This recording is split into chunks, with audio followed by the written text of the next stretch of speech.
जय प्रभुपाद जय प्रभुपाद जय प्रभुपाद श्रील प्रभुपाद.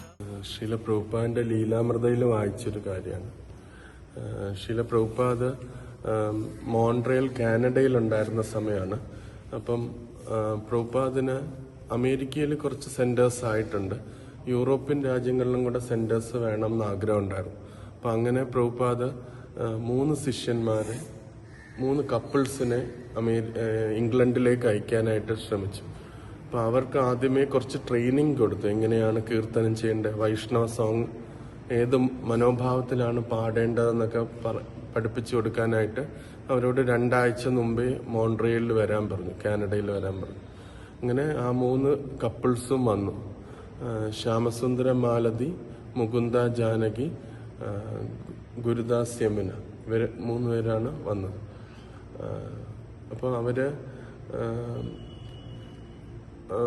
അതിനുശേഷം അവർ പോകാനായിട്ട് നിൽക്കുമ്പം, അവർക്ക് ഇംഗ്ലണ്ടിലേക്ക് പോകാനായിട്ട് നിൽക്കുമ്പം ലാസ്റ്റ് മീറ്റിങ്ങിൽ അപ്പം മാലതി മാജി പ്രഭുപാദിനെ കണ്ടിട്ട് ചോദിച്ചു, ഞങ്ങൾ പ്രഭുപാദിന്റെ ലോട്ടസ് ഫീറ്റിലൊരു ഉമ്മ തരട്ടെ എന്ന് പറഞ്ഞ് ചോദിച്ചു. അപ്പം എല്ലാവർക്കും ഒരു ഓക്വേർഡായിട്ട് തോന്നിയത്, പക്ഷെ പ്രഭുപാദ് അത് അക്സെപ്റ്റ് ചെയ്തു. അങ്ങനെ എല്ലാവരും വന്ന് ബൗ ഡൗൺ ചെയ്ത് പ്രഭുപാദിന്റെ ഫീറ്റിൽ തല വെച്ച് ഇങ്ങനെ എന്നിട്ട് അവർ പോയി. എന്നിട്ട് അവർ പോകുന്നതിന് മുമ്പ് അവരൊന്നും കൂടെ ചോദിച്ചു, എങ്ങനെയാണ് ഞങ്ങൾ പ്രീച്ച് ചെയ്യേണ്ടത്, അവിടെ പ്രീച്ച് ചെയ്യേണ്ടതെന്ന് ചോദിച്ചു. പക്ഷെ പ്രഭുപാദ് അതിന് ഡയറക്റ്റ്ലി ഒരു ആൻസർ കൊടുത്തില്ല. പ്രഭുപാദ് ഇങ്ങനെയാണ് പറഞ്ഞത്, പ്രഭുപാദ് പണ്ട് കണ്ട ഒരു സിനിമയുടെ കാര്യമാണ് പറഞ്ഞത്, ചാർലി ചാപ്ലിൻ മൂവിയുടെ കാര്യമാണ് പറഞ്ഞത്. അപ്പം അതിനകത്ത് ഈ വെസ്റ്റേൺ കൺട്രീസിലൊക്കെ പ്രോം എന്ന് പറഞ്ഞതുണ്ട്. ഹസ്ബൻഡ് ആൻഡ് വൈഫ് അവരെല്ലാം കൂടെ ഒരു സ്ഥലത്തൊരു ഹാളിൽ പോയിട്ട് ഡ്യുവലായിട്ട് നൃത്തം വെക്കുന്ന ഒരു ഇതുണ്ട്, പ്രോം എന്നാണ് പറയുന്നത്. അപ്പം എപ്പോഴും നല്ല ഡ്രസ്സൊക്കെ ഇട്ടിട്ട് ഹസ്ബൻഡും വൈഫും നല്ല ഡ്രസ്സ് ഇട്ടിട്ടാണ് പോകുന്നത്. അപ്പോൾ അവിടെ ചെന്ന് അപ്പോൾ ഒരു വട്ടം അങ്ങനെ പോയ സമയത്ത് കുറെ കുസൃതികളായ കുട്ടികളുണ്ടായിരുന്നു. അപ്പോൾ ഒരു വലിയൊരു ബെഞ്ച് ഉണ്ടായിരുന്നു, ആ ബെഞ്ചിനകത്ത് മുഴുവൻ പശ ഒഴിച്ചു വെച്ചിരുന്നു.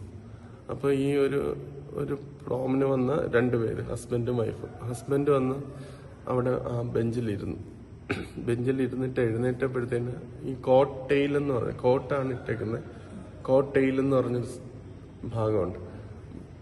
അപ്പൊ അത് അവിടെ ഒട്ടുകയും അത് കീറിപ്പോവുകയും ചെയ്തു എണ്ണിച്ചപ്പോഴത്തേന്. അപ്പോഴത്തേന് അദ്ദേഹം നോക്കിയപ്പോഴത്തേന് എല്ലാവരും ചിരിക്കുന്നു അദ്ദേഹത്തിനെ കണ്ട്, അദ്ദേഹം ഡാൻസ് ചെയ്യുമ്പോൾ. പിന്നെ അദ്ദേഹം വാഷ്റൂമിൽ പോയി നോക്കിയപ്പോഴത്തേന് തന്റെ കോട്ടയിൽ കീറിയിരിക്കുന്നുണ്ട്.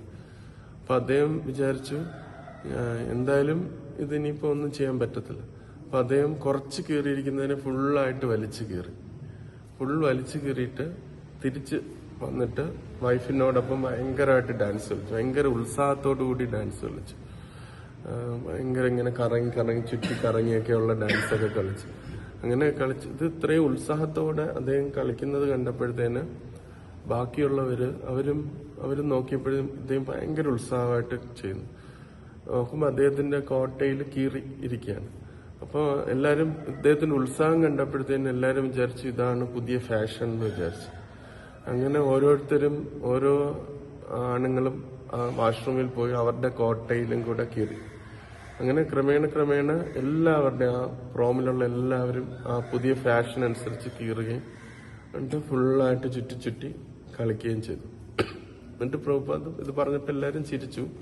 എന്നിട്ട് അപ്പൊ പ്രഭുപാദ് പിന്നെ അതിന്റെ മീനിങ് ഒന്നും പറഞ്ഞു, പക്ഷെ അവർക്കത് മനസ്സിലായി, ഡിവോട്ടീസിന് മനസ്സിലായി. പ്രഭുപാദ് പറഞ്ഞതെന്ന് വെച്ചാല് ഈ ഇംഗ്ലണ്ടിലൊക്കെ നമ്മൾ പോയിട്ട് ഷേവൻ ഹെഡായിട്ട് തിലകമൊക്കെ ഇട്ട് നമ്മൾ കീർത്തനം ചെയ്യുമ്പോഴും ബുക്ക് വിതരണമൊക്കെ ചെയ്യുമ്പോഴത്തേനൊക്കെ ഇനിഷ്യലി ആൾക്കാർ കളിയാക്കുമായിരിക്കും. പക്ഷെ നമ്മൾ അത്ര ഉത്സാഹത്തോടെ ചെയ്യുകയാണെങ്കിൽ, ഈ ഭക്തി ഉത്സാഹത്തോടെയാണ് ചെയ്യുന്നതെങ്കിൽ ക്രമേണ ലോകമെമ്പാടും ഇതാണ് പുതിയ ഫാഷൻ അല്ലെങ്കിൽ ഇത് പുതിയ ട്രെൻഡ് എന്ന് മനസ്സിലാക്കി അവർ നമ്മളോടൊപ്പം വരും. അങ്ങനെയാണ് ഇംഗ്ലണ്ടിൽ നിങ്ങൾ പോയി പ്രീച്ച് ചെയ്യേണ്ടതെന്നുള്ള കാര്യം പ്രഭുപാദ് അവർക്ക് പറഞ്ഞു.